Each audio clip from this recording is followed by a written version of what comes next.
कधीच नाही चुकणार तुमचे फेवरेट टीव्ही शोज झी5 सोबत, तेही एकदम फ्री। हातात मंगळसूत्र घातलं तर काय प्रॉब्लेम आहे? कुठे काय प्रॉब्लेम आहे? काहीच प्रॉब्लेम नाही आहे। तुमच्या मनात येईल ते तुम्ही करा। उद्या एक काम करा, तुमच्या चपला डोक्यावर ठेवा आणि गावभर फिरा।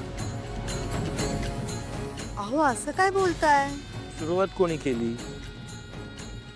शास्त्र काही आभाळात पडलेलं नाहीये।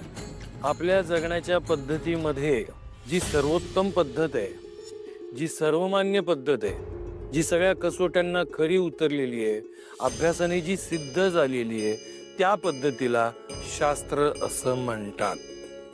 आता याच्यामध्ये अभ्यास करून तुम्हाला जर काही बदल करायचे असतील तर ते तुम्ही करू शकता, त्याची तुम्हाला मुभा आहे, पण त्याचे परिणामही तुम्हालाच भोगावे लागतील, नाही का? उगाच फॅशनच्या नावाखाली माकड चाळे करण्यासाठी शास्त्र कधीही परवानगी देत नाही, देणार नाही। तुमच्या सत्सद विवेक बुद्धीला स्मरून समाजाच्या सर्व कसोट्यांवर उतरेल अशा गोष्टी तुम्ही करायला हरकत नाही, पण स्वतःला फसवू नका। फसवणुकीबद्दल तुम्ही बोलताय जगन्नाथराव? मुळात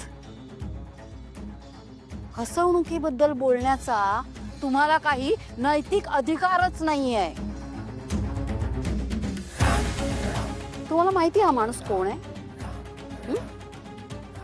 यांच्या शास्त्रावर, यांच्या विज्ञानावर, यांच्या विद्वत्तेवर विश्वास ठेवून तुम्ही श्रीमंत साधी भोळी माणसं इथं जमलात ना, पण मुळात त्या कौतुकाचा हा पात्रच नाहीये।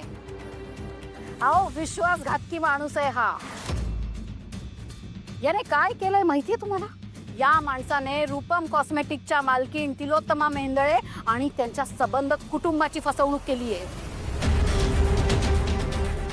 आजवर मेहेंदळे कुटुंब या कार्यक्रमाला या माणसाच्या या कार्यक्रमाला नेहमी आवर्जून हजर राहिलेत। आज दिसतात का कुठे?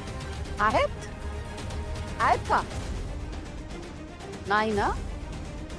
त्याचं कारण या माणसाने त्यांचा केलेला विश्वासघात।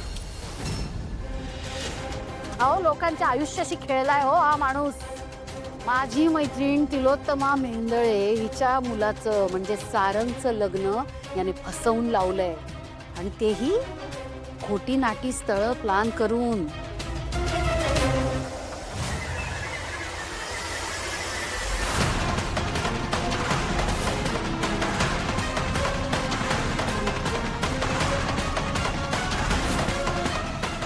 माझ्या घरची सून होशील।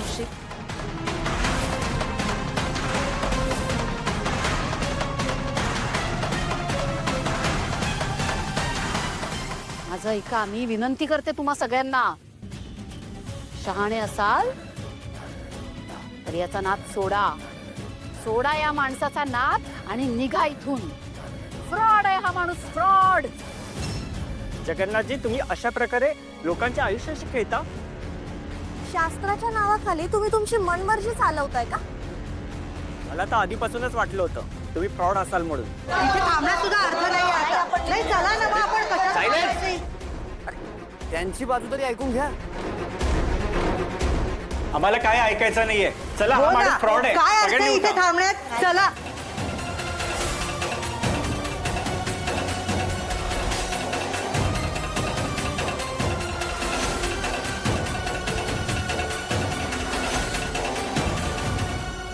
भैरवी वजे खूप जड जाणार आता हे। हो का? चालेल। आजवर माझ्या मुलीचं प्रत्येक कॉन्सर्ट उधळण्याचा प्रयत्न केलास ना तू, त्याचाच हिशोब चुकता करायला आलीये मी।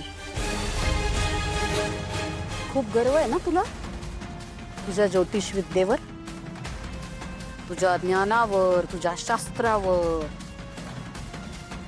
अहंकार आहे ना तुला याचा। येताना स्वतःच्या लेकीची कुंडली बघितली होतीस का? नाही पाहिलीस? कुठले ग्रह आहेत आजकाल तुझ्या लेकीच्या कुंडलीत? बुध, गुरु, शुक्र, शनी, अस्मी। अस्मी प्रधान येऊन बसलीये तुझ्या लेकीच्या कुंडलीत. मेंदळेंच्या घरात ठाण मांडून बसायला. आता काय करशील? हे असं बघतोयस काय माझ्याकडे? हा सगळा गाशा इथून गुंडाळायचा, नाहीतर जगायचे वांदे होतील तुझे. या भैरवीच्या नादाला लागू. तुझ्या कुंडलीतल्या प्रत्येक घरात राहू, केतू, शनी हे सगळं काही आता ही भैरवी वसे. कळलं ना?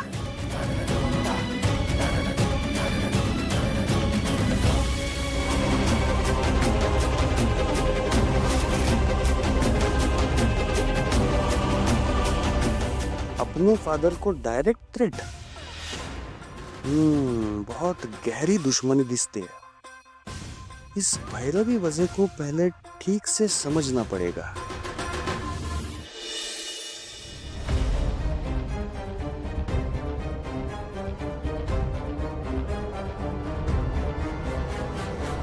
मॅडम, मला न्याय हवाय आणि तुम्हीच मला न्याय देऊ शकता याची खात्री आहे मला. उठ आधी, उठ. हो, त्या जगन्नाथने माझं आयुष्य उद्ध्वस्त केलं. माझ्याकडून जबरदस्ती गोष्टी करून घेतल्या. मला इतके दिवस डांबून ठेवलं त्याने. माझं आयुष्य माझं राहिलंच नव्हतं. त्याच्या तावडीतून मी कशी सुटून आले माझं मलाच माहिती. तुम्ही प्लीज माझ्यासाठी काहीतरी करा. तुम्हीच मला न्याय देऊ शकता. शांत हो. तू या घरात आली आहेस ना, जरा वेळ दे मला. परिस्थिती जरा स्थिरस्थावर होऊ देत, सगळं काही नीट करेन मी. आणि या घरात तुझ्यावर मी अन्याय होऊ देणार नाही. विश्वास ठेव. शांत हो. रिलॅक्स.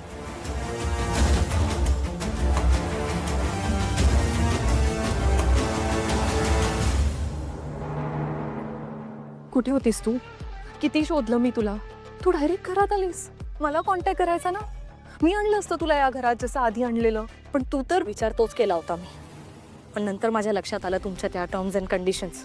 हे करू नको, ते करू नको, प्रेमात पडू नको, सोबत राहू नको, मूल बाळ नको. त्यापेक्षा म्हटलं सरळ घरातच यावा. वाव, हिम्मत दाखवली असं तू. पण एक गोष्ट लक्षात ठेव, तुझ्या समोर ऐश्वर्या मेहंदळे उभी आहे. तुझं या घरात माझ्याशिवाय पान हलणार नाही असं तुम्हाला वाटतं. वाटत नाही, असंच आहे. काही गोष्टींसाठी प्लॅनिंग लागतं आणि मला नाही वाटत तुझ्या आयुष्यात कोणत्याही गोष्टी प्लॅनिंगने होत असतील. सगळ्याच गोष्टींना काय प्लॅनिंग लागतंय. काही गोष्टी अनप्लॅन सुद्धा चांगल्या होतात. जास्त बोलू नकोस. तुला पण माहिती आहे या क्षणी मी तुला या घरातून बाहेर फेकू शकते. पण तुम्ही असं करणार नाही, कारण आपल्या दोघांना माहिती आहे तुम्हाला माझी गरज आहे. झी5 ॲप डाउनलोड करा आणि पहा सर्व एपिसोड्स एकदम फ्री.